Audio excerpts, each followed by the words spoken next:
Hello, ma'am. Hello, Gandang hapon po. ano po kailangan nyo? Ako po yung nag-apply dyan sa construction company ninyo. Yes? I-inquire ko lang po sana kung ano po ang lagay ng application ko. Tanggap ba ako? Ano ba ang alam mong trabaho? May alam ka ba sa pagkakarpintero? Karpentero? Ay, hindi po. Magmason, alam mo? Ay, hindi ko rin po alam magmason. Mag-electrician. Hindi rin po.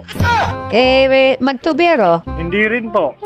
Aba, nag-apply ka tapos wala kang alam, mag-libor ka na lang. Ay, hindi po. Nakakapagod po kasi mag-labor eh. Paano masabi? Ganon. Wala ka palang alam eh.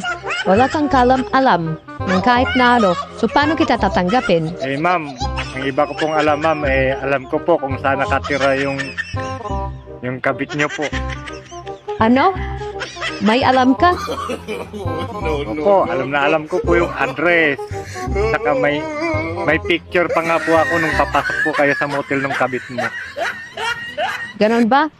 O sige, tanggap ka na. Umpisa ka na bukas. Ay, sige po. Thank you po. Papasok na po ako bukas.